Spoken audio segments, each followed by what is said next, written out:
Shalom Bapak Ibu yang dikasih Tuhan, shalom semuanya. Boleh kasih senyum untuk sebelah kiri kanan kita ya. Katakan Tuhan Yesus memberkati. Yuk saya undang kita semua bangkit berdiri. Kita akan memulai ibadah kita dengan bersama-sama berdoa syafaat.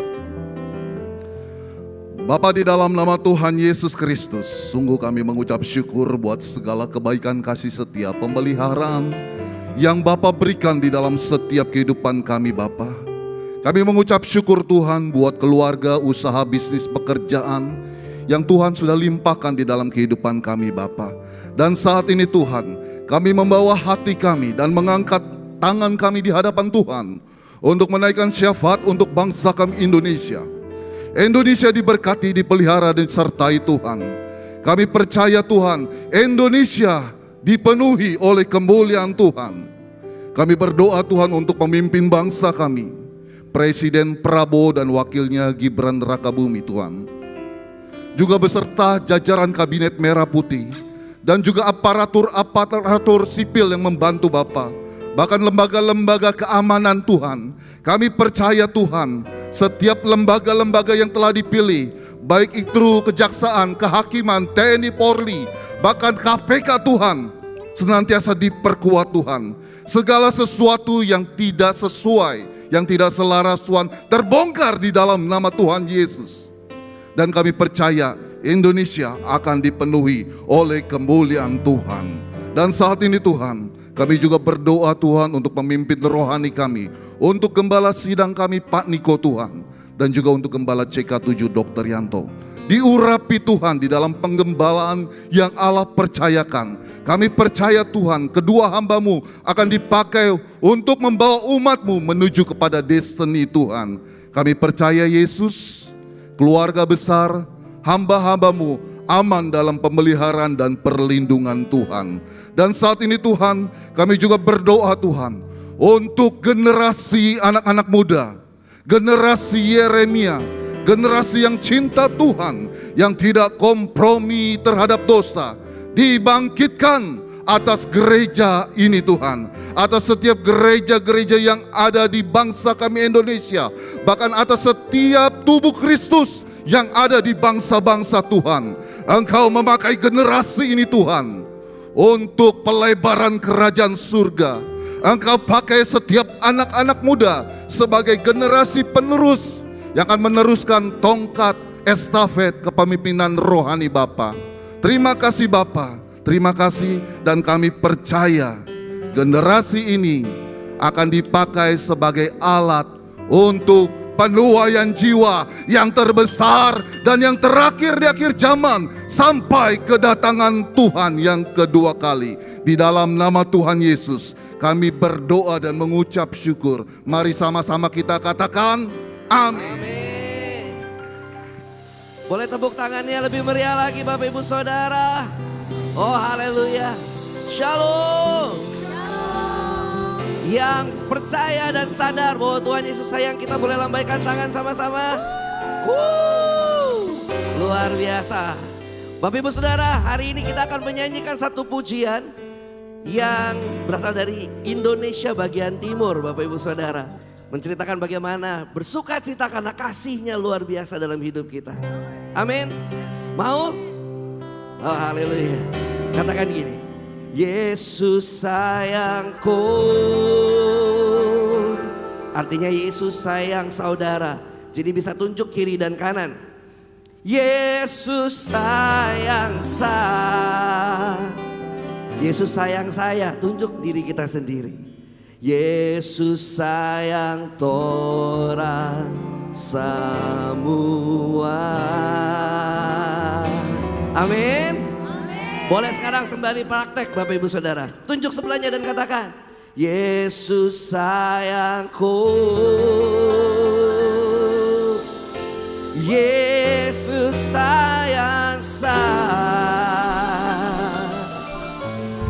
Yesus sayang torang semua. Sorakan haleluya.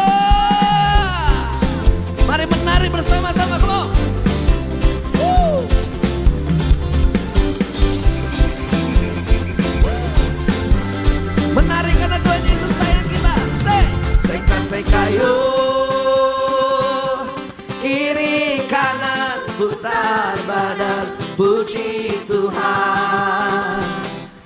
Seka-seka yo, kiri kanan putar badan, puji Tuhan. Tunjuk sebelahmu. Yesus sayangku, Yesus sayang saya, Yesus sayang orang semua. Yesus sayangku, Yesus sayang saya, Yesus sayang orang semua. Sorakan. Seka-seka yo, kiri kanan putar badan, puji Tuhan. Seka-seka yo, kiri kanan putar badan, puji Tuhan. Tunjuk sebelahmu. Yesus sayangku, Yesus sayang saya, Yesus sayang orang semua. Yesus sayangku, Yesus sayang saya, Yesus sayang orang semua. Yesus sayangku, Yesus sayang saya, Yesus sayang orang semua. Yesus sayangku, Yesus sayang saya, Yesus sayang orang semua. Sorakan haleluya. Mari kita menari bersama-sama.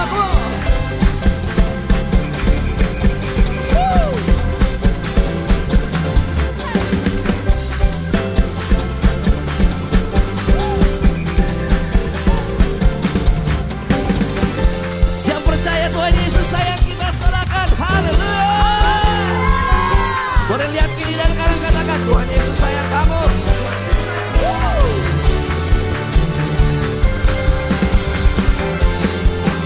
Yang bersuka cita menari bersama-sama Tuhan.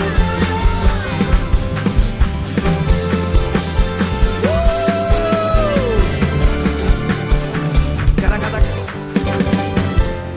Yesus sayang saya, Yesus sayang orang semua. Tunjuk sebelahnya. Sayangku, Yesus sayang saya, Yesus sayang orang semua. Yesus sayangku, Yesus sayang saya, Yesus sayang orang semua. Yesus sayangku, Yesus sayang saya, Yesus sayang orang semua. Yesus sayang orang semua. Yesus sayang orang semua. Tepuk tangan yang terbaik.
sukacita sekali lagi berikan tepuk tangan untuk Tuhan kita. Haleluya. Silakan duduk kembali Bapak Ibu Saudara yang dikasihi Tuhan Yesus. Dan pada hari ini kami ingin menyapa bagi jemaat yang baru pertama kali hadir di GBI PRJ. Jika ada boleh mengangkat tanganmu Bapak Ibu Saudara. Jika ada jemaat baru kami rindu untuk berkenalan. Apakah ada jiwa baru?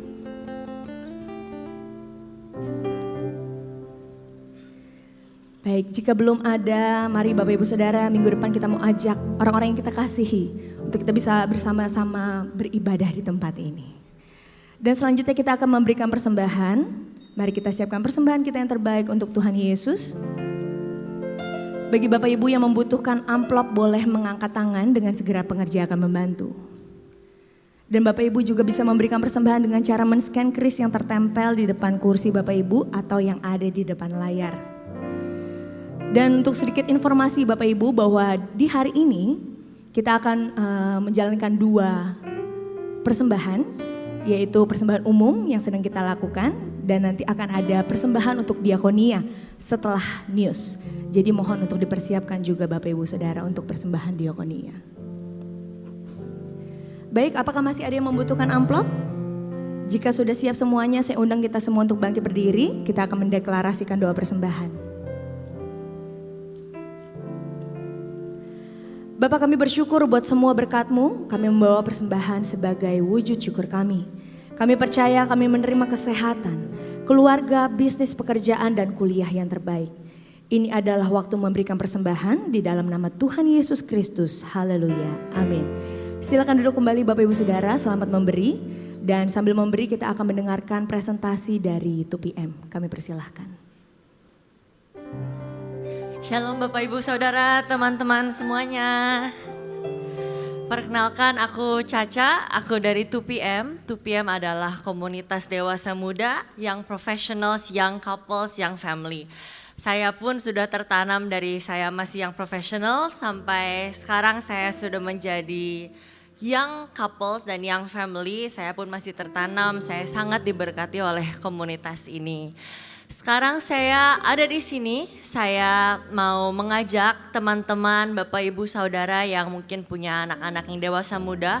Saya mau mengumumkan bahwa kita ada retret di tanggal 28 sampai 30 Agustus. Jadi di hari Jumat sampai dengan hari Minggu, khusus dewasa muda. Jadi kalau kemarin-kemarin untuk sekolah minggu dan youth ada retret, kami pun juga ada retret. Aku mau mengajak semuanya untuk yang bisa bergabung, ayo kita ambil waktu sejenak dari kesibukan kita mendekatkan diri lebih intim dengan Tuhan dan juga bergabung dengan komunitas yang akan sama-sama mendukung pertumbuhan. Jadi sekali lagi retretnya di tanggal 28 sampai 30, memang di hari Jumat, tapi di hari Jumat pun kami akan berangkatnya itu malam, jadi kalau yang kerja tidak perlu cuti. Kalau misalnya ada pertanyaan, mau tanya-tanya dulu sedikit ini di mana, acaranya seperti apa, tempatnya seperti apa. Nanti setelah ibadah dari tim 2PM kami akan flyering di luar ruang ibadah. Jadi boleh silakan bertanya-tanya. Terima kasih, Tuhan Yesus memberkati. Sekian, sebentar akan ada video juga untuk menunjukkan seperti apa kira-kira retretnya. Terima kasih sekali lagi, Tuhan Yesus memberkati.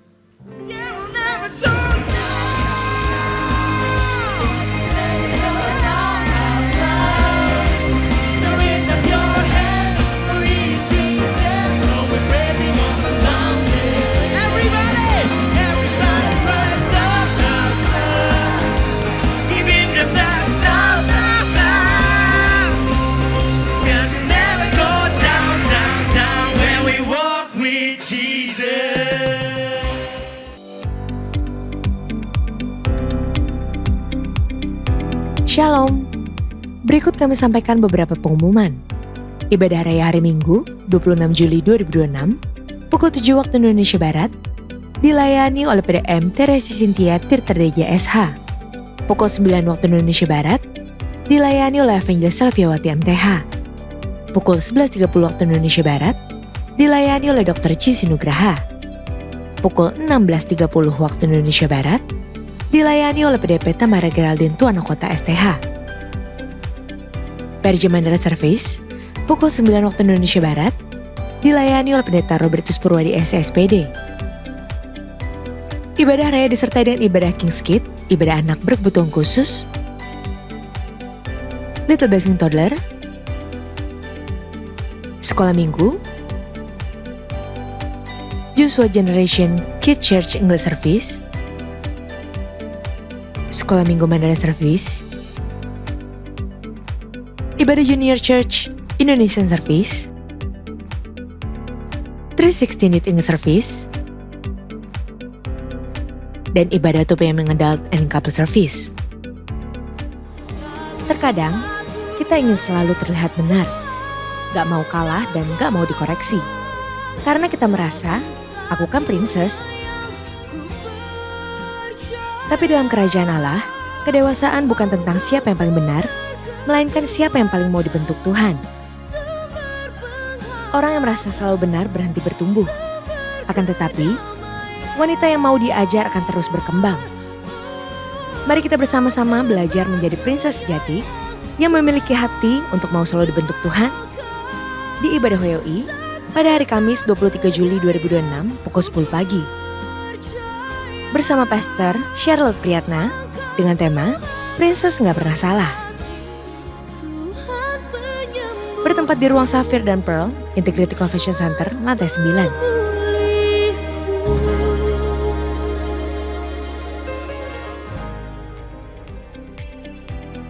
Unit Pelayan Jemaat akan mengadakan penyerahan anak pada hari Minggu 26 Juli 2026 pukul 11.30 waktu Indonesia Barat. Bagi Bapak Ibu yang ingin menyerahkan anak-anak, harap dapat segera mendaftarkan diri. Pendaftaran dibuka mulai tanggal 1 sampai dengan 20 Juli 2026 secara online via www.gbprj.org. Untuk informasi lebih lanjut, dapat menghubungi counter sekretariat di depan setelah ibadah selesai. Kami mengundang setiap Bapak Ibu semua untuk dapat hadir di Rumah Doa CK7. Rumah doa ini bukan sekedar tempat berkumpul, tetapi rumah mujizat. Tempat setiap doa dinaikkan dengan iman dan setiap hati dikuatkan oleh hadirat Tuhan. Datanglah membawa setiap pergumulan atau masalah yang sedang Bapak Ibu hadapi, karena kita percaya bahwa setiap orang yang berjumpa pribadi dengan Tuhan Yesus akan mengalami pemulihan, pertobatan, dan kesembuhan melalui kasih kuasa-Nya. Pada hari Sabtu 25 Juli 2026, pukul 10 waktu Indonesia Barat, bertempat di Integrity Convention Center, Topaz Room, Mall MGK lantai 9, Jalan Angkasa Kavling B6, Kemayoran, Jakarta Pusat. Berserulah kepadaku maka aku akan menjawab engkau. Yeremia 33 ayat 3. Untuk info lengkap seluruh kegiatan GBPRJ CK7, maka Bapak Ibu dapat follow sosial media GBPRJ baik di Instagram, TikTok, maupun Facebook. Sekian pengumuman pada hari ini. Terima kasih atas perhatian. Bapak Ibu sekalian, Tuhan Yesus memberkati. Shalom Bapak Ibu yang dikasihi Tuhan Yesus. Puji syukur kepada Tuhan Yesus Kristus karena oleh kasih karunia-Nya pelayanan misi diakonia dapat terus berjalan sebagai bagian dari panggilan kita untuk menggenapi amanat agung. Kami mengucapkan terima kasih atas dukungan Bapak Ibu dalam bentuk persembahan diakonia, perlengkapan sekolah, dan kebutuhan pokok lainnya. Berikut anggaran bulan Juni 2006 dengan total penerimaan 158 juta sekian, dengan pengeluaran bantuan sosial jemaat 80 juta sekian, kegiatan misi 56 juta sekian, bantuan biaya pendidikan jemaat 14 juta sekian, bantuan sekolah PAUD Cerah 9 juta sekian, Raising the Standard 6 juta sekian, dengan total pengeluaran 165 juta sekian. Melalui dukungan Bapak Ibu, pelayanan ini sudah menjangkau mereka yang membutuhkan. Adapun kegiatan yang sudah terlaksana, pelayanan bersama tim dokter, tim kesehatan, kita ke rumah Roti Adeline. Di sana tuh rumah singgah yang merawat anak-anak usia lanjut, ODGJ, bahkan ada yang beberapa yang disabilitas. Pelayanan kesehatan gereja bersama tim dokter ke rumah singgah ini bertujuan memberikan pemeriksaan, pengobatan bagi mereka yang mengalami rata-rata penyakit kulit dan sakit yang lainnya, serta menghadirkan kasih, kepedulian, dan pengharapan melalui pelayanan medis dan doa. Di lokasi yang sama, gereja juga mendukung penambahan kamar mandi dan pembetulan kamar tidur. Itu bertujuan untuk meningkatkan kesehatan kebersihan untuk penghuni di sana. Karena terus bertambah orang yang dirawat di sana, terutama dari dinas sosial yang nggak bisa menampung dan langsung masuk ke rumah singgah di sana. Mewakili Bapak Ibu, juga ada kegiatan kita kunjungan ke Rutan Cipinang, khusus divisi narkotika. Kesehatan itu merupakan wujud kasih Kristus untuk membawa pengharapan, memberitakan Injil, menguatkan iman warga binaan di sana, serta menyemangati serta mendorong pemulihan supaya perubahan hidup mereka siap untuk kembali ke masyarakat dengan harapan yang baru. Terlaksana dari pelayanan misi edukasi, ada pelayanan rohani Kristen, Roh Kris pada 3 SMPN, SMPN 23, SMPN 65, dan SMPN 34. Puji Tuhan berjalan baik dan lancar. Kita semua menguatkan generasi Yeremia di sana, di lingkungan sekolah yang mayoritas bukan Kristen. Kita juga melayani TK PAUD Alfa Omega di Tanah Tinggi dengan kegiatan summer camp karena libur sekolah waktu itu selama 2 hari untuk menyatakan kasih Tuhan kepada murid-murid di sana, dan di sana kebanyakan berbagai agama dan golongan. Kemudian salah satu rutinitas gereja berbagi kasih dan menghadirkan sukacita kepada petugas keamanan dan petugas kebersihan di lingkungan gereja dalam bentuk penyaluran kebutuhan pokok. Agenda berikutnya kami ada rencana kunjungan ke salah satu tempat rehabilitasi narkoba itu di Sentul. Kemudian kunjungan salah satu panti anak juga di Jakarta Utara. Dan kami mendukung juga TK PAUD di Jayapura. Agenda lain juga akan kami siapkan untuk menjadi perwakilan Bapak Ibu. Kita percaya kiranya setiap benih yang ditabur telah diubah Tuhan menjadi pengharapan, sukacita, dan kesaksian bagi banyak jiwa. Bukan hanya kebutuhan jasmani yang dipenuhi, tapi kasih Kristus yang juga diberitakan melalui setiap tindakan yang nyata. Amin Bapak Ibu. Mari kita bersatu dalam doa. Hati kami limpah dengan syukur, limpah dengan kasih-Mu Aba. Ini kami Bapa, terima kasih atas kasih dan penyertaan-Mu yang tidak pernah berhenti di kehidupan kami. Bapa, terus dapati kami taat dan setia-Nya kepadamu. Saat ini kami membawa persembahan diakonia sebagai wujud kasih, sebagai wujud syukur dan kepedulian kami kepada sesama. Berkati persembahan ini Bapa, biarlah nama-Mu yang dimuliakan, biarlah banyak orang tetap menaruh pengharapan dalam kasih-Mu Bapa. Terima kasih, haleluya, amin. Tuhan Yesus memberkati.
Inilah hidup kami ya Tuhan Yesus. Biar menjadi persembahan yang terbaik untuk Tuhan. terimalah Tuhan.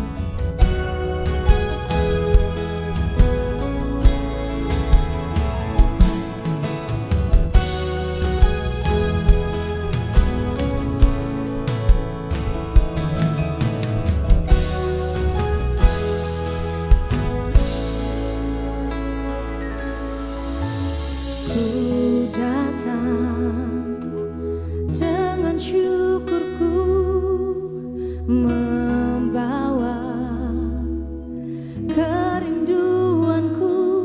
Yesus, ingin ku menyenangkanmu.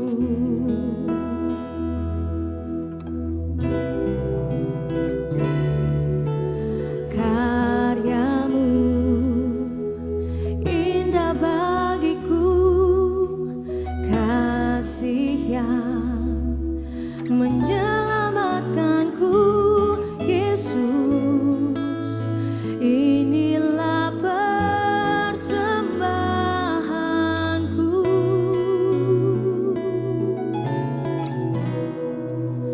Ku membawa hatiku,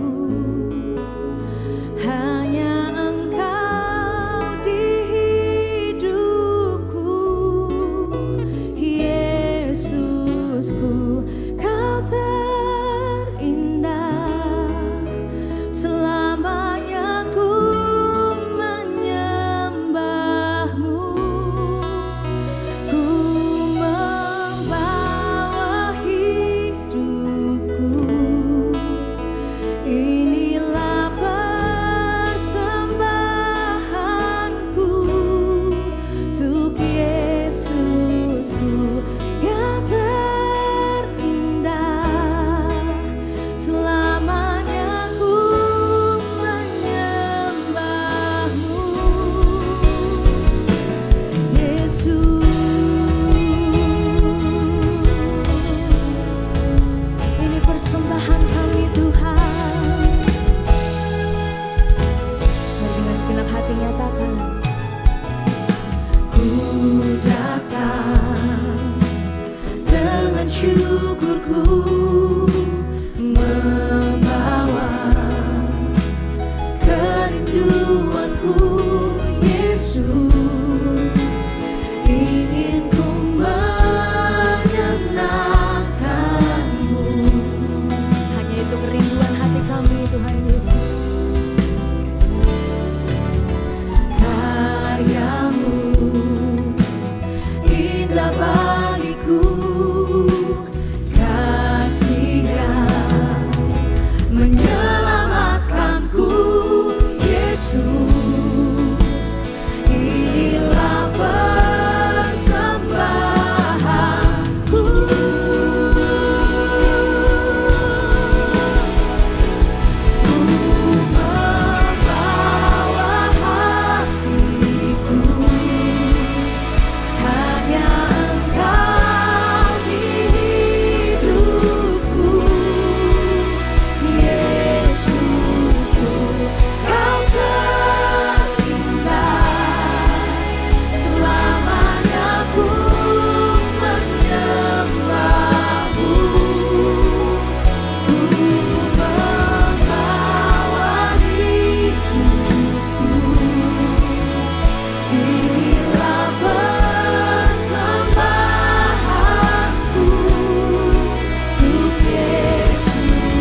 hatiku aman dalam kasih-Mu. Bawaku erat di hadirat-Mu.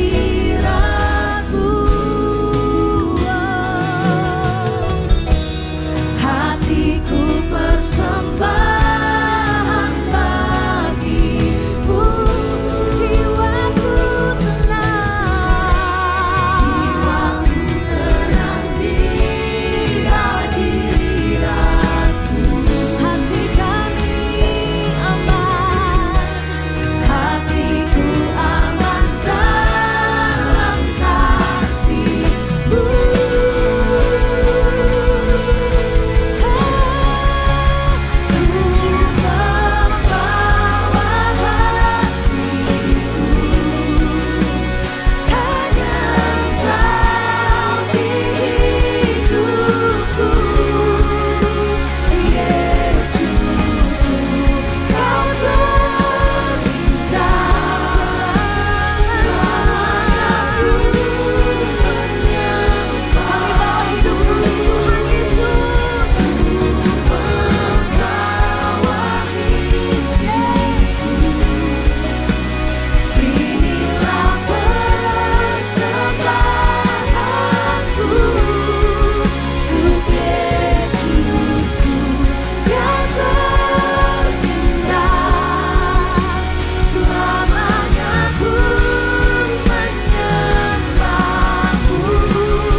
Kami mau kasih segalanya yang terbaik buat Tuhan Yesus.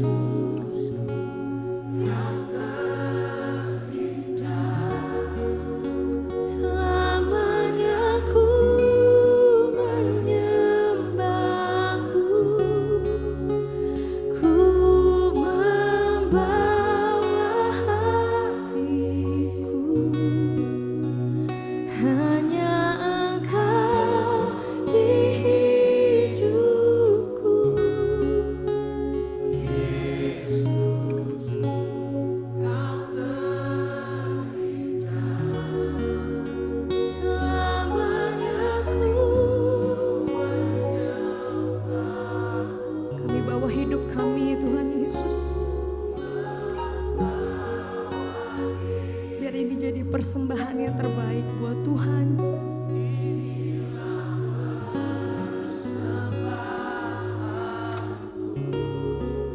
Untuk Yesusku yang terindah, selamanya ku menyembah-Mu. Yesus.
kebesaran, kemuliaan, kejayaan layak untuk Engkau terima Tuhan. Sebab Engkau besar, Engkau tak tertandingi. You are King, Engkau Raja segala raja. Namamu nama di atas segala nama. Terima kasih untuk kami diberi anugerah dengan penuh keberanian kami menghadap tata kasih karunia Tuhan. Terima kasih untuk kami mendapat pertolongan pada waktunya. Pertolongan yang adikodrati, pertolongan yang tidak bisa dikalahkan oleh apapun. Karena kami hidup dalam sistem kerajaan-Mu. Sekarang berbicaralah, hamba-Mu terbatas. Hamba sadar tidak ada satupun manusia sehebat apapun dia yang bisa menguraikan firman. Karena firman itu transenden, sangat tinggi, sangat hebat, sangat tidak terbatas. Sementara cara berpikir kami sadar kami terbatas. Tapi Roh Kudus, you are the great teacher. Engkau yang sanggup menguraikan firman-Mu. Mari bantu, tolong bantu hamba-Mu untuk bisa mengkomunikasikan firman-Mu dengan cara yang paling praktis dan sederhana. Kata-kata yang tidak berguna dibuang, biar hati Tuhan yang memang disampaikan. Terima kasih, hamba berdoa sementara firman disampaikan. Yang sakit disembuhkan, yang lemah dikuatkan, yang gemetar ditegakkan, yang belum mengerti dibuat mengerti. Tapi lebih di atas semuanya, supaya kami bisa kenal pribadi Tuhan. Kenal karakter Tuhan, bukan apa kata orang. Iman kami bukan iman pinjaman, tapi kami mengalami experience with the truth of God. Kami mengalami pengalaman dengan kebenaran Tuhan, karena itulah yang memerdekakan setiap kami. Urapi kami semua, hadirat-Mu ada di sini, dan kami kembalikan pujian, hormat, kemuliaan, kebesaran, kejayaan dari kekal sampai kekal hanya milik-Mu, dalam dan bagi kemuliaan Tuhan Yesus. Jemaat PRC CK7 yang mau mendengar dan melakukan firman, mari katakan amin. Silakan duduk Bapak Ibu. Shalom Bapak Ibu. Apa kabar? Luar biasa ya. Sudah kelihatan berbahagia, kelihatan hebat. Nah, izinkan saya pada ibadah dua ini coba mengembalikan pada beberapa hal yang perlu kita pikirkan ulang. Ya, mentor saya berkata begini, Rubin, saya bertobat 45 tahun. Tapi baru lahir baru itu kira-kira 20 tahun yang lalu. Sebab begini Bapak Ibu semua, tanda orang lahir baru bukan sekedar dia menangis kan. Tapi apakah melihat bahwa kerajaan Allah itu menjadi yang utama. Pernah baca enggak cerita tentang John chapter 3? Yaitu dua pertemuan, kata ahli teologi itu dua pertemuan antara kerajaan dan agama. Satu Yesus, dia raja segala raja, kerajaan Allah. Satu tokoh agama namanya Nikodemus. Bapak Ibu tahu ya? Coba aja nanti Bapak Ibu baca Yohanes pasal 3. Oh Victor temenin saya, thank you Victor. Nah Bapak Ibu kalau kita baca, begitu kemudian Nikodemus malam-malam ketemu Yesus. Nah ini orang agama suka yang begini, spektakuler. Wah kamu hebat loh, kamu menyembuhkan, kamu dahsyat, kamu keren, pengajaranmu keren. Tahu nggak? Yesus tidak membeli yang Nikodemus jual. Ini saya pakai bahasa ini karena harus ada harga yang kita bayar. Makanya di ibadah pagi saya bilang agak tajam ya. Ya untuk CK7 saya nggak maulah menjadikan saudara khotbah cuman romantisme picisan bunga cinta murahan, saya nggak mau. Udahlah. Yang begitu-begitu kan nanti kekristenan kita gampang tersinggung, gampang marah, gampang kecewa. Ya nyanyinya keren tapi di luar kita kemudian ya itu ribut yang gak penting, janganlah ya. Kekristenan gak begitu. Karena kekristenan itu, nah ini gereja itu kan bukan lembaga penerima dana hibah atau sumbangan. Bukan, gereja itu adalah wakil Tuhan di bumi ini. Kan cara Tuhan memerintah ada tiga. Satu dia punya perwakilan representatif, yang kedua dia punya utusan delegatif, yang ketiga dia berpartisipasi. Tuhan berpartisipasi tapi kita yang terlibat. Kita ini perwakilan, saya ini perwakilan kerajaan Allah. Ya oke, saya tidak akan bahas itu. Tapi betul kan, begitu Yesus berkata, kalau kamu itu tidak lahir baru, kamu tidak bisa melihat kerajaan Allah. Makanya orang masuk gedung gereja bisa saja terafiliasi sama agama Kristen. Tapi apakah dia ada dalam kerajaan Allah? Belum tentu. Kalau Yesus tidak jadi raja.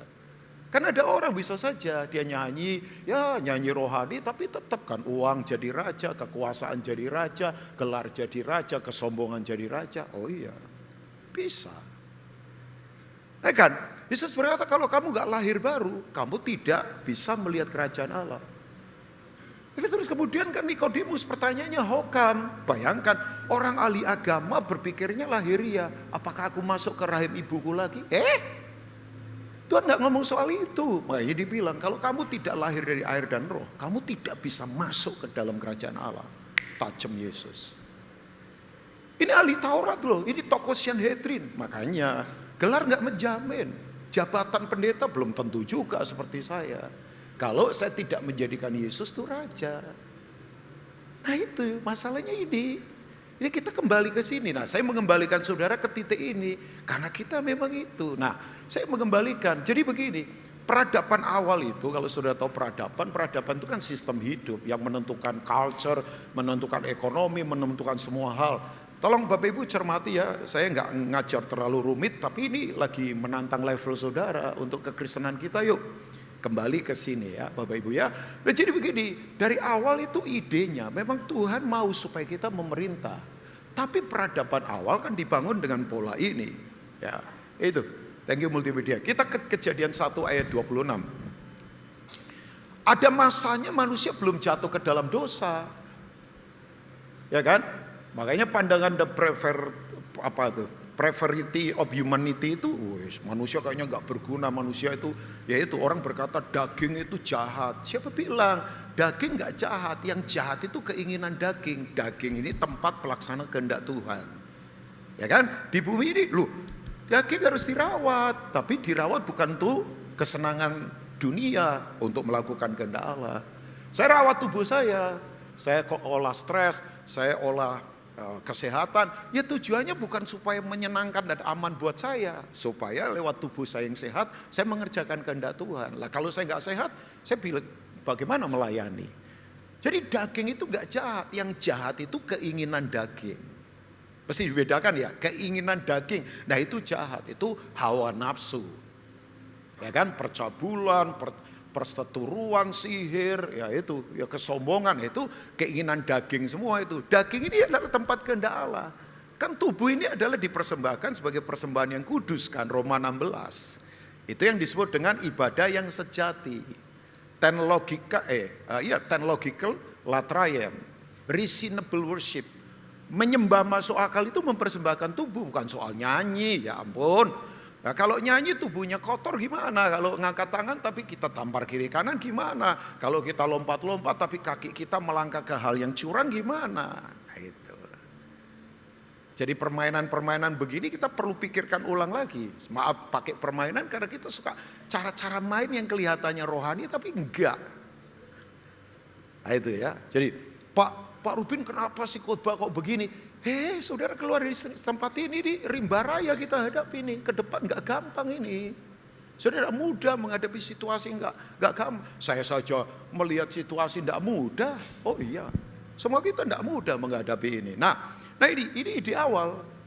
Ya kan, berfirmanlah Allah, baiklah kita, katakan kita.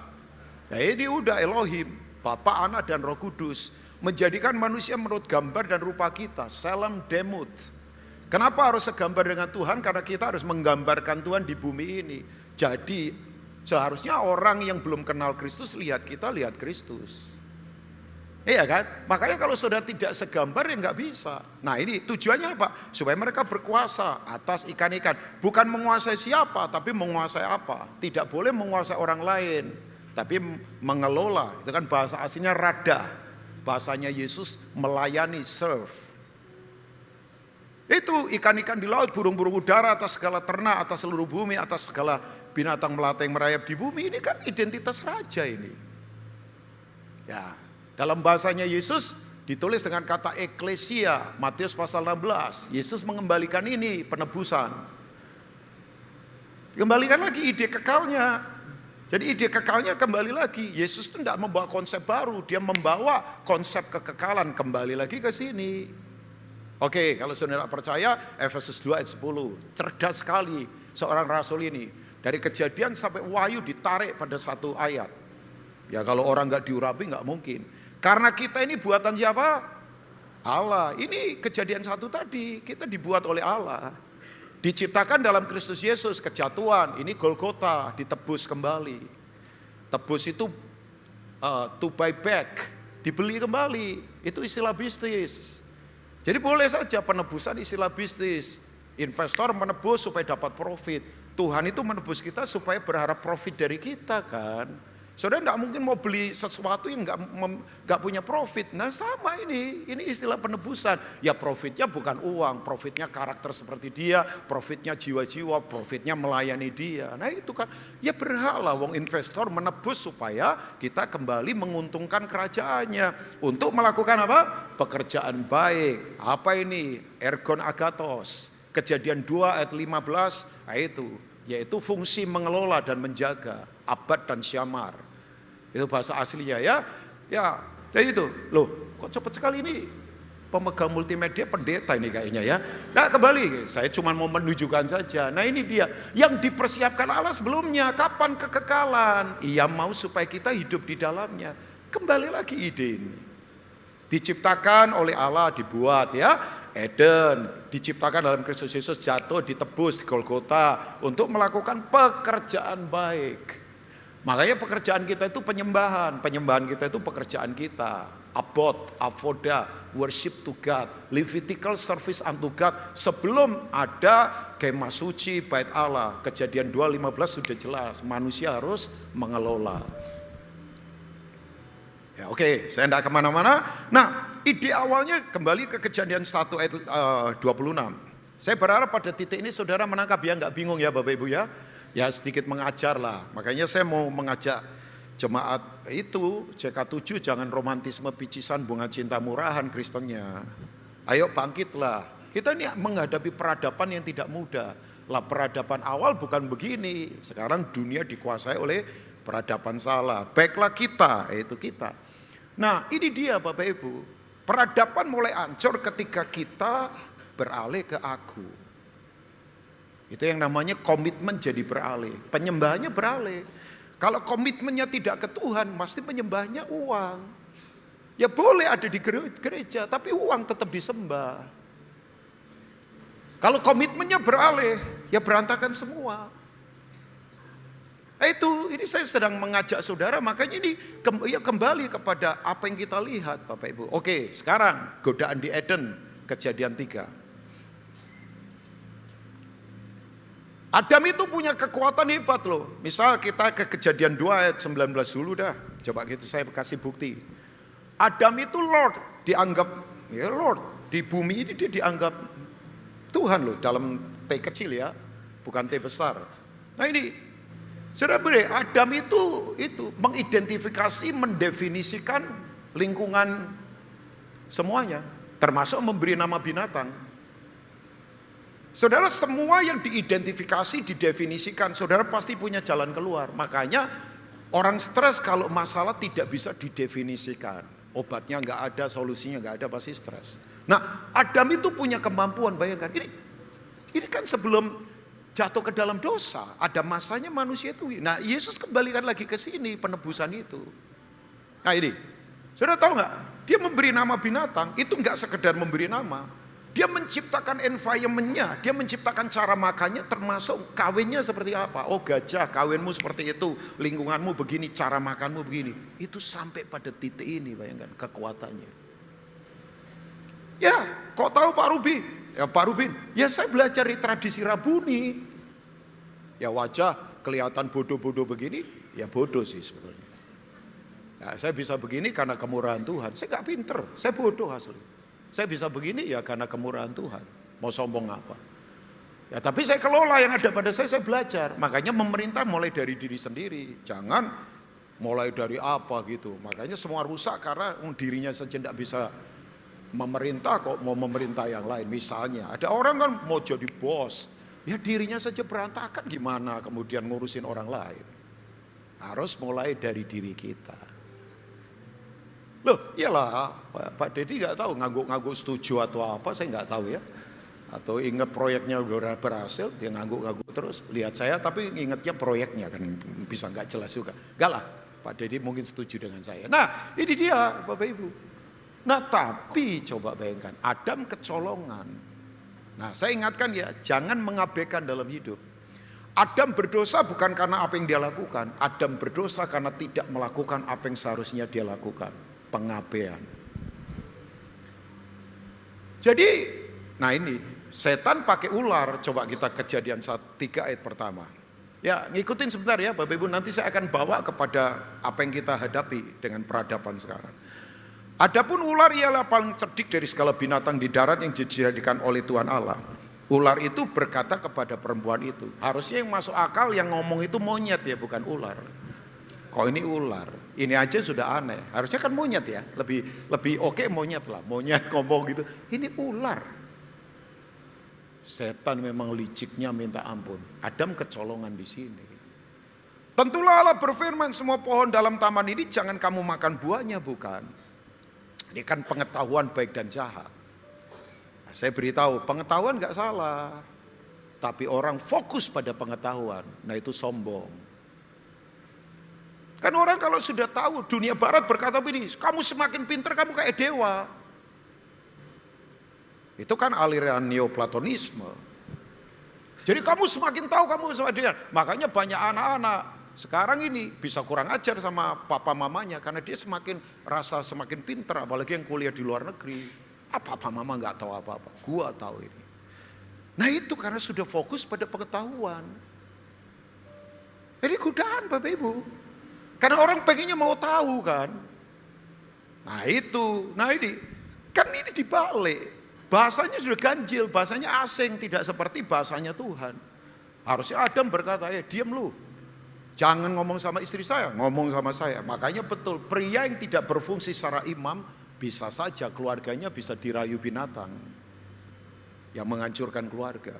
Lewat seks lah, filosofi yang gak jelas, kekerasan. Nah sekarang di tangan anak-anak kita. Musuh menyerang sekarang. Loh di tangan itu. Sudah pikir di tangan anak-anak kita dididik apa sekarang? Lewat media. Semakin banyak tahu, keinginannya semakin banyak. Tanpa kita sadar, kita di-drive ke arah situ sekarang.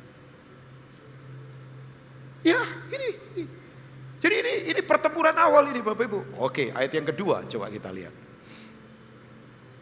Lalu sahut perempuan itu kepada ular, itu buah pohon-pohonan dalam taman ini boleh kami makan, kecuali tetapi tentang buah pohon yang ada di tengah-tengah taman, Allah berfirman, jangan kamu makan atau raba buah itu, nanti kamu apa? Mati. Jelas kan, clear. Tapi coba lihat ayat 4. Tetapi ular itu berkata kepada perempuan itu, sekali-kali kamu tidak akan mati. Tuhan bicara mati, dia bicara nggak mati. Kan udah dibalik. Tadi saja sudah balik kan, nggak boleh makan ya. Kesannya Tuhan kayak melarang-melarang. Kesannya Tuhan kayak dibuat jahat. Tuhan itu jahat loh, melarang-larang. Tuhan itu wah bikin kamu rumit. Enggak, padahal Tuhan bilang semua boleh dimakan kecuali satu.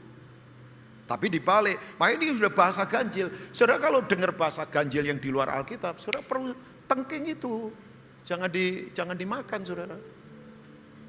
Ini bahasa sudah melawan Tuhan sebetulnya. Tapi sekali lagi kecolongan. Karena apa? Keinginannya mulai ditarik. Jadi sang pendusta datang membawa dusta bahwa kalau, nah ini makanya ayat 5 ini ngeri Bapak Ibu. Nah ini dia. Tetapi Allah mengetahui bahwa pada waktu kamu memakannya matamu akan apa? Saudara tahu apa yang kita lihat itu menentukan kita mengerti kan. Nah kalau kita tidak melihat Tuhan ya kita tidak mengerti Tuhan. Makanya orang Inggris kalau mengerti berkata, oh iya I see. You see? Yes I see. Itu artinya mengerti. Jadi Alkitab kalau bilang melihat itu mengerti. Kalau Alkitab bicara dengarkanlah berarti melakukan. Dengarkanlah itu harus melakukan. Kalau Alkitab berkata melihat, kamu harus mengerti karena ada tuntunan gambar. Makanya tadi saya bilang orang Inggris kalau mengerti kan berkata I see. Mengerti. Jadi begini, matamu akan terbuka dan kamu akan menjadi seperti Allah, tahu tentang yang baik dan yang jahat. Nah, yang pertama saya ingatkan saja Bapak Ibu. Memang betul peradaban yang kita sekarang hadapi adalah peradaban karena begini. Orang melihatnya bukan lagi kepada titik kehendak Tuhan. Tapi sudah melihat yang lain. Ya kan? Jadi kalau saudara sudah melihat banyak alternatif dalam kehidupan, saudara akan bingung pasti. Makanya saya sadar ini saya Bapak Ibu semua. Bahwa semakin kita banyak fasilitas, semakin ya saya selalu ingatkan anak-anak yang saya didik, kamu kalau gaji mulai naik, jabatan mulai naik, fasilitas mulai banyak, hati-hati ya. Jangan tidak melihat satu titik yaitu Tuhan. Sebab kalau enggak nanti kamu makin stres, kamu makin rumit, kamu makin banyak keinginan, kamu ingin. Makanya betul, setan giring ini kepada peradaban namanya keinginan aku. Yang tadinya kita, sekarang berubah menjadi aku. Ya, jadi melihat itu penting. Makanya kalau saudara tidak melihat satu titik kehendak Allah, udah berat dalam hidup ini. Ya, saya tahu ini yang sedang kita hadapi. Oke, Pak, masa sih di mana sistem itu? Kita sekarang ke 1 Yohanes 2 sebentar, ayat yang ke-15. 1 Yohanes 2 ayat yang ke-15. Jadi setelah kejatuhan ini, atau sebelum ke 1 Yohanes 2, saya pengen ke Lukas 4 ayat 5 dulu dah, sebentar. Ini yang disebut dengan Temptation Mountain, yaitu gunung pencobaan. Yesus sebagai manusia dicobai sama, seperti waktu kemudian setan mencobai manusia pertama. Jadi eklesia pertama itu adalah Adam. Eklesia sekarang ini adalah kita sebagai gereja. Kita ini eklesia, kita ini memerintah untuk mewakili Tuhan. Adam pertama yang di Eden. Adam yang kedua secara teologi adalah Nuh. Secara teologi ya, Adam pertama itu di Eden. Setelah itu Adam kedua adalah Nuh. Karena waktu air bah, ya itu kan manusia dibinasakan semua. Muncul keluarga. Berapa jumlahnya orang? 8. Yang lulus sekolah minggu pasti itu ya. 8 orang. Menurut catatan, semua genetik manusia di dunia ini berasal dari 8 orang ini. Ya, saudara bisa tanya ChatGPT. Jadi genetik orang di seluruh dunia ini berasal dari 8 orang ini. Setelah semuanya mati kan, yaitu air bah, 8 orang ini. Nuh istrinya, nah itu, anak-anaknya dan istri-istrinya. Total ada 8. Anak Nuh ada berapa? 3. Ya, nanti sebentar saya bahaslah peradaban ini ya, kembali ya. Nah ini coba lihat, Yesus dicobai yaitu, ya setan coba tawarkan keinginan. Pertama, ubah batu menjadi roti. Itu pencobaan apa? Ambil jalan pintas, di bawah meja, sogok aja, selesai. Batu jadi roti kan berarti bentuk pengen cepat. Ya enggak ada batu jadi roti. Bisa enggak? Ya bukan soal bisa atau tidak, Tuhan berkenan enggak? Ya bisa sih, pakai uang kita bisa apa saja, tapi pertanyaannya Tuhan mau atau kita yang mau? Makanya kalau kita yang mau pasti stres.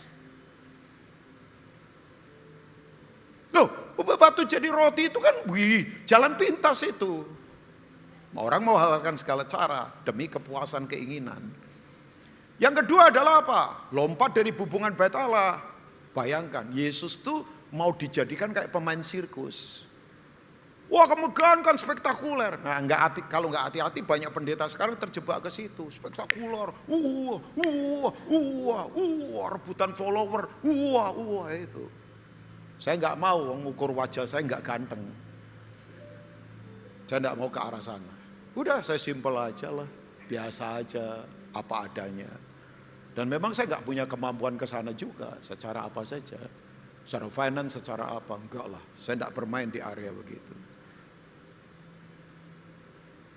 Kali Ciliwung kalau lagi hujan deras, airnya deras. Tapi air deras apakah itu sumber mata air? Tidak. Sumber mata airnya itu ada di satu gunung yang enggak kelihatan. Tapi mengalir meluap. Nah, kita ukur pengaruh itu harus dari yang begitu. Yang meriah, yang hebat. Wah, yang spektakuler. Enggak penting. Mengalirnya itu sumbernya.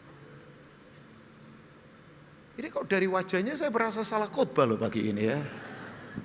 Kan saya sedang mengembalikan lagi. Kan tadi saya sudah bilang untuk CK7 saya mengajak saudara yuk naik pada level baru. Ya perhatikan baik-baik. Saya mencintai saudara kok walaupun wajah saudara tidak mencintai saya kan sebetulnya ya. Tapi saya membawa ini. Nah ini dia. Itu Yesus suruh kayak maaf ya. Yesus tuh kayak disuruh main sirkus. Spektakuler yang gak mau lah. Yesus bilang jangan cobai Allahmu. Tahu mencobai Allah? Memaksa Tuhan bekerja yang tidak sesuai karakternya. Hidup udah curang minta diberkati. Hidup berantakan di keluarga, datang minta diberkati. Ya sulit, itu malaikat pasti serentak kok rame-rame dari atas. Wah, gitu. Nah, maksudnya itu mencobai. Tuhan dipelintir tangannya karena Tuhan disuruh bekerja di karakter yang tidak dia miliki. Jangan sekali-kali cobai Tuhan. Nah, ini pencobaan terakhir. Ya ini. Coba kita lihat ayat yang ke-5 tadi. Lukas 4. Kemudian ia membawa Yesus ke suatu tempat yang tinggi dan dalam sekejap mata ia memperlihatkan kepadanya semua apa? Nah, kalau Alkitab bicara dunia ini peradaban. Dunia berasal dari dua kata, table. Itu dunia orang mati karena dunia penuh kematian. Yang kedua adalah kosmos, sistem. Dunia beda dengan bumi, bumi milik Tuhan. Untuk berkembang harus ada sistem. Tadinya sistemnya kita, sekarang sistemnya aku. Dan tahu nggak, setan ngomong begini, dan harus diakui. Yesus pun kemudian mengakui itu sebelum dia nanti hantam di salib. Nah, makanya salib itu tabrakan sistem peradaban. Saudara pikir salib itu biasa? Enggak. Salib itu adalah pertempuran peradaban antara dunia dan kerajaan Allah. Kesombongan dihantam dengan rendah hati. Senjata manusia dihantam dengan apa? Pengorbanan hidup. Kan salib itu hukuman biasa dari pemerintah Roma untuk penjahat yang jahat. Saya ulangi, salib itu adalah hukuman biasa dari pemerintah Roma untuk orang yang sangat jahat. Sementara Yesus kan gak jahat, dia baik. Dia kasih makan orang miskin, dia berkati orang sulit, dia sembuhkan orang sakit. Jadi salib itu hukuman Roma, hukuman biasa untuk penjahat yang jahat. Sementara Yesus gak jahat. Alasan Yesus disalib apa? Ya ada tulisannya, INRI, Jesus Nazarenus Rex Judarum. Inilah Yesus orang Nazaret, raja orang Yahudi. Orang Romawi marah, gak boleh ada raja lain. Tokoh-tokoh agama marah, gak boleh ada penguasa lain. Nanti kita kehilangan semuanya. Makanya kolaborasi dua kekuatan ini menyalibkan Yesus. Jadi alasan Yesus disalib, dia menghantam sistem dunia. Saya kalau melihat salib saya berkata, oh my God. Pertempuran sistem peradaban.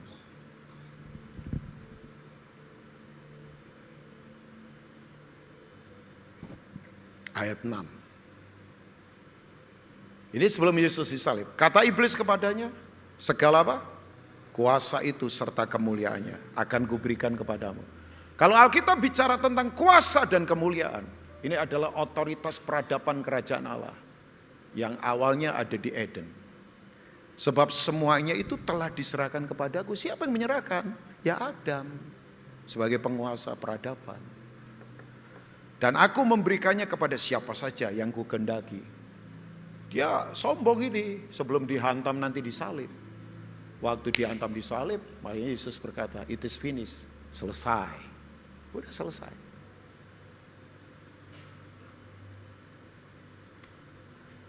Ya, menangkap ya Bapak Ibu ya? Ini. Nah makanya sistem dunia yang kita hadapi apa? Kita ke 1 Yohanes 2 ayat yang ke 15 sampai 17. Coba kita lihat Bapak Ibu. Tolong audit yang di dalam kita. Saya juga mengaudit apakah saya masih ada sistem-sistem dunia. Sebab 1 Yohanes 2 ayat yang ke-15. John itu mati di usia 98 tahun. Jadi dia hidup mendekati abad 1 Masehi. Kenapa dia diizinkan panjang umur tidak mati sebagai martir? Karena dia harus menghadapi situasi yang tidak mudah.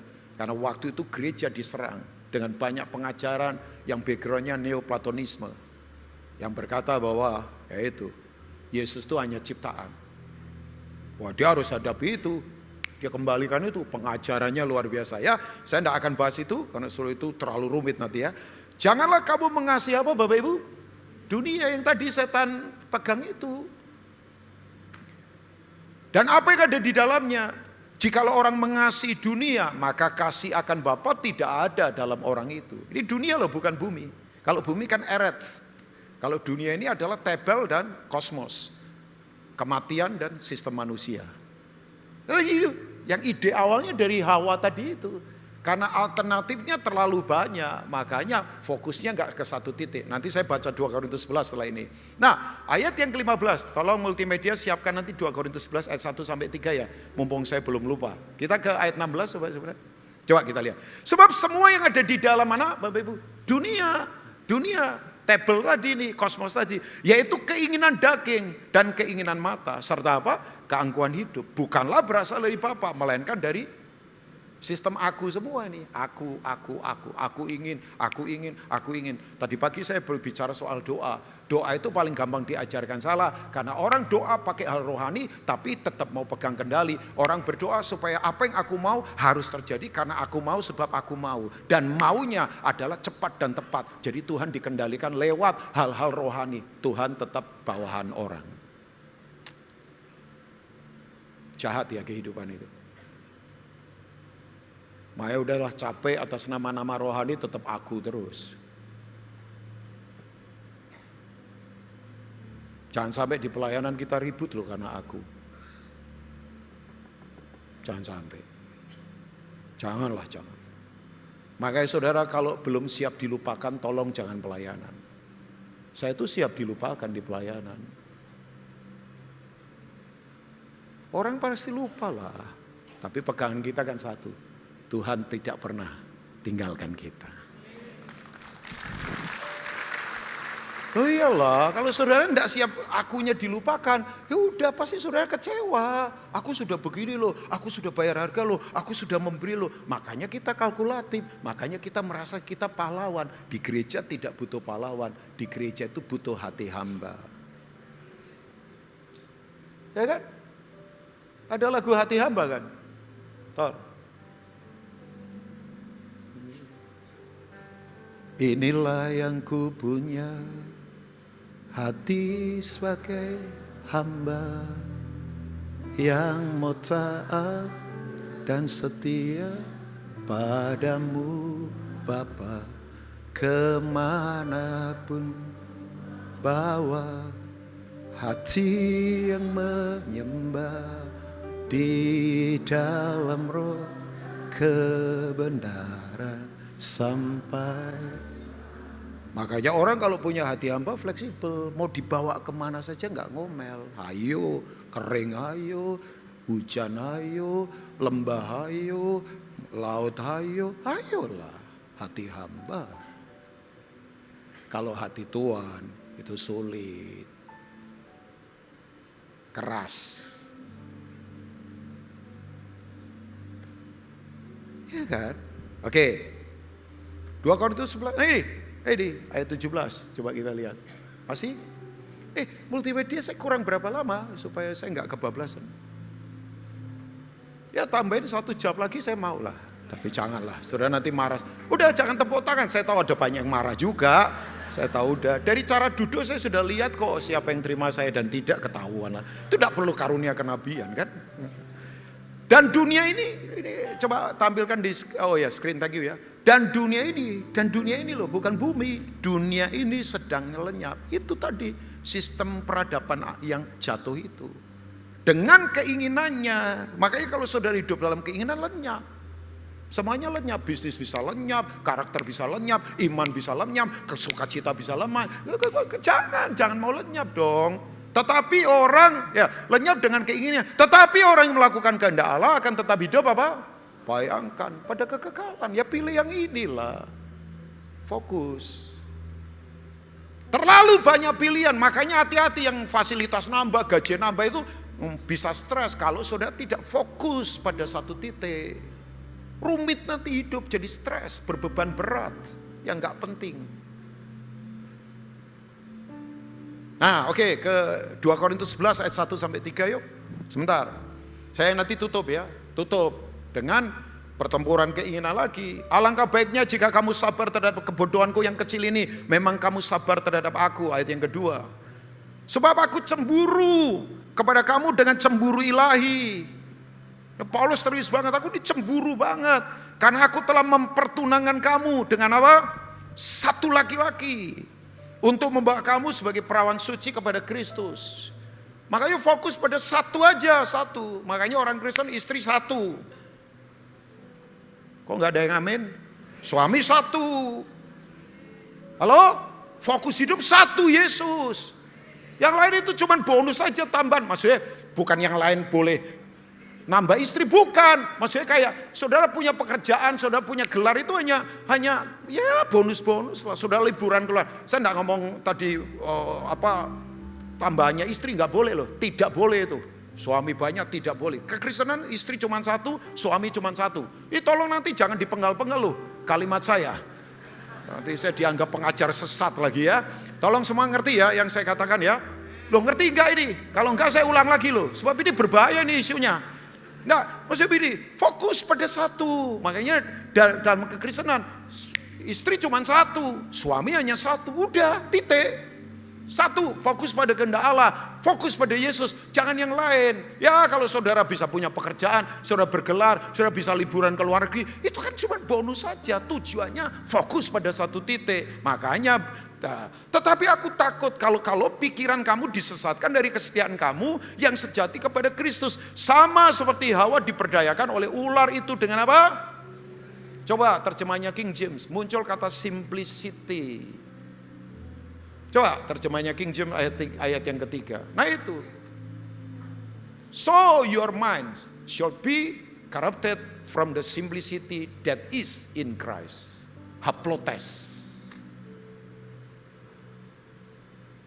Orang itu semakin simple, semakin fokus. Orang itu semakin penuh.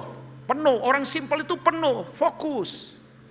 Orang semakin tahu itu semakin fokus. Makanya saya lihat orang pintar ketika apa? Fokus.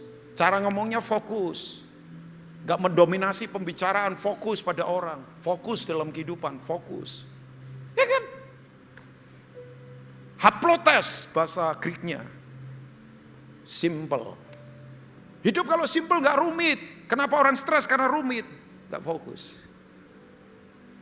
Jadi Hawa diperdaya karena begitu. Alternatifnya terlalu banyak. Pandangannya dialihkan pada kehendak Tuhan. Nah sekarang.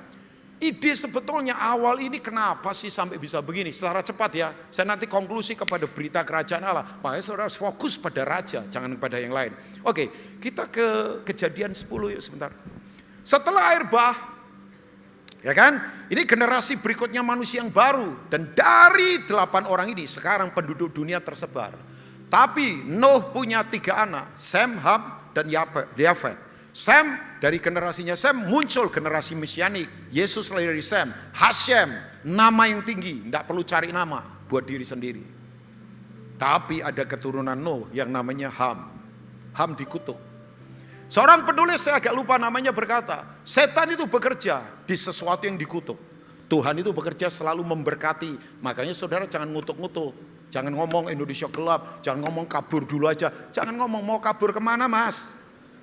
Jangan ikut-ikutan Bapak Ibu. Kita tetap berkata Indonesia diberkati, Indonesia aman. Makanya bangkit eklesia memerintah. Jangan cuek, jangan masa bodoh. Makanya orang berkata kita korban keadaan Pak. Ya kalau kita tidak memerintah, memerintahlah. Memerintah bukan bikin negara baru. Memerintah dengan keadilan, memerintah dengan kesejahteraan, memerintah dengan kasih, memerintah dengan kekudusan. Ya ampun waktunya habis Pak Rubin. Oke, saya tutup. 5 menit gak berdosa lah ya. Oke, coba. Nah ini dia. Nah dari Ham ini, oke. Singers, tolong jangan tampilkan diri dulu. Saya terintimidasi, percayalah. Nanti saya tengking kalian. Oh enggak lah, oke. Coba kita lihat ke ayat 8. Nah ini dari keturunan Ham muncul ini sistem. Nah orang ini membikin sistem. Namanya sistem yang jauh dari Tuhan. Kan setelah air bah, mereka bikin menara yang tinggi. Mereka ngomong gini, kami mau terpisah dari Tuhan. Jadi Tuhan silakan turunkan air bah, gak bisa menjangkau kami. Sombong. Kus memperadakan Nimrod. Dialah yang mula-mula sekali orang yang berkuasa di bumi. Nah ini, Nimrod. Tolong jangan sekali-kali kasih nama anak kita atau cucu kita Nimrod. Coba ayat 9. Enggak, saya kasih tahu aja, jangan. Ia seorang pemburu yang gagah perkasa di hadapan Tuhan. Sebab itu dikatakan orang seperti Nimrod, seorang pemburu yang gagah perkasa di hadapan Tuhan. Nah kata against itu memang punya 2 arti. Satu di hadapan, tapi satu melawan. Nimrod itu melawan Tuhan. Wong dia dari keturunan yang dikutuk. Kenapa Ham dikutuk? Saya beritahu, dia lihat aurat ayahnya dan mempermainkan aurat ayahnya. Homoseksual muncul dari situ. Oke, Edge Blue.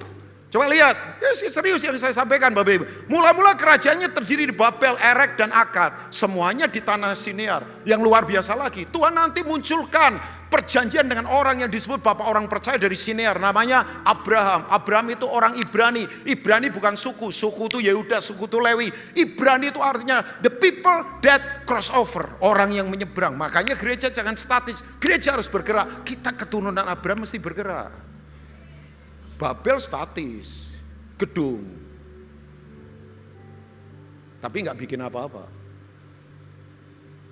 Ini beda dengan Babel Daniel. Ini sistem peradaban. Makanya ini muncul lagi di mana? Wahyu 17, Wahyu 18. Sistemnya lagi runtuh. Sistem kesenian, sistem dagangnya, semua lagi diruntuhkan sekarang. Gak bercanda loh, ini Tuhan berurusan. Nah Bapak Ibu tahu Bapak Ibu, mereka bikin menara Babel. Coba Kejadian 11 ayat pertama. Udah, saya selesai sebentar. Nah, Kejadian 11 ayat pertama. Bukan ayat 11 dari pasal 10. Kejadian 11 ayat yang pertama. Ya, ini. Adapun seluruh bumi satu bahasanya, satu logatnya. Saya beritahu ya Bapak Ibu, hati-hati dengan kesatuan tanpa tujuan Allah. Pasti menciptakan rasa aman dan nyaman buat kepentingan manusia. Saya ulangi, hati-hati dengan kesatuan tanpa tujuan Allah. Pasti yang ada adalah manusia dibuat nyaman dan aman. Menara ini adalah sistem peradaban yang sekarang kita hadapi. Saudara tahu, Inggris berhenti jadi negara misionaris kapan? Waktu dia ciptakan kapal hebat namanya Titanic. Pengetahuan oke. Tapi fokus pada pengetahuan. Karena kapal Titanic waktu pertama berlayar.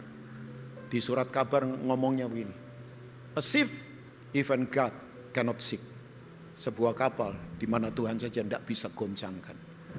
Di pelayanan perdana nabrak gunung es. Grrrk. Karena rasa aman dan nyaman tetap dance. Udah saudara jangan ingat Leonardo DiCaprio. Atau Kate Winslet jangan.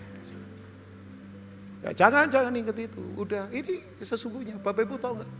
Di sekitar kapal Titanic 3 km ada kapal Carpathia kecil. Mau tolong mereka nggak mau. Aman nyaman.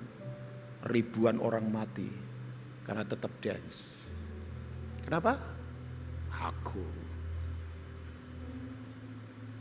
Saya sekarang tawarkan, saya nggak sempat baca Yesaya. Kalau ada nabi perjanjian lama yang menguraikan kerajaan Allah pertama, itu Yesaya.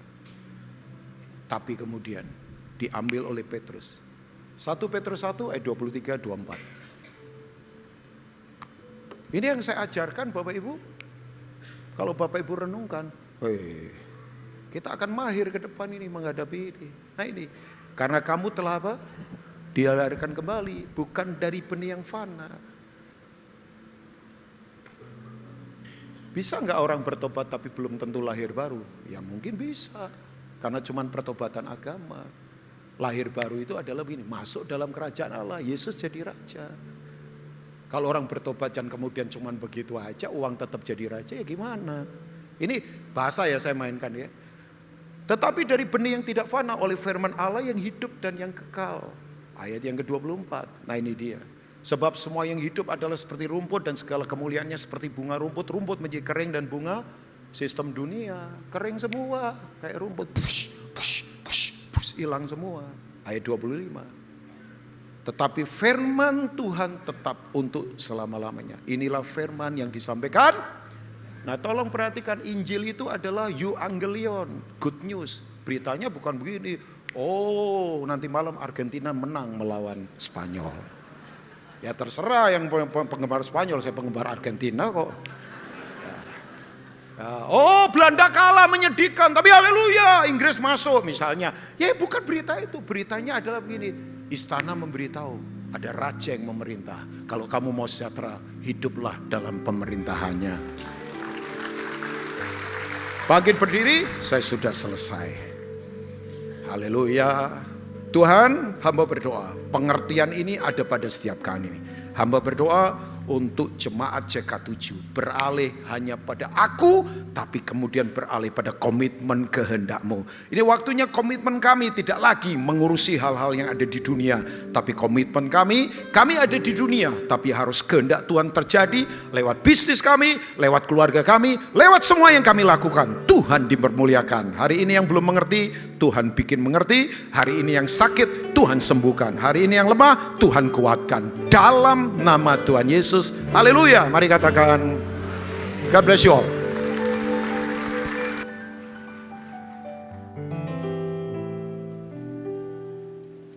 Mari kita akan akhiri ibadah kita pada siang hari ini. Tuhan Bapa kami dalam surga, terima kasih Tuhan untuk hari ini Tuhan. Terima kasih untuk penyertaan-Mu Tuhan sepanjang minggu ini Tuhan. Terima kasih untuk berkat-berkat-Mu Tuhan. Dan juga terima kasih Tuhan Yesus untuk firman-Mu Tuhan Yesus. Biar firman ini Tuhan Yesus boleh menjadi kekuatan buat kami Tuhan. Kami angkat tangan kami buat hamba-Nya. Tuhan terima kasih Tuhan Yesus untuk Bapak Pendeta Rubin Ong Tuhan. Tuhan berkati pelayanan Tuhan Yesus dimanapun berada Tuhan. Sehingga banyak jiwa-jiwa yang dimenangkan Tuhan. Berkati untuk istri, anak-anak dan keluarga besarnya Tuhan. Senantiasa dalam penyertaan-Mu Tuhan. Terima kasih Yesus kalau besok Tuhan segala aktivitas kami Tuhan. Baik bekerja Tuhan, usaha kami, bisnis kami. Apapun yang kami lakukan kiranya Tuhan buat berhasil. Jemaat GBI Perjen kasih Tuhan. Terimalah berkat yang berlimpah-limpah dari Bapa di surga. Cinta kasih daripada kita Tuhan Yesus Kristus. Dan persekutuan manis Roh Kudus. Mulai saat ini sampai Tuhan Yesus datang untuk kedua kalinya. Menjemput kita di awan-awan yang permai. Bahkan untuk selama-lamanya. Bagi semua berkat, mari katakan. Amin.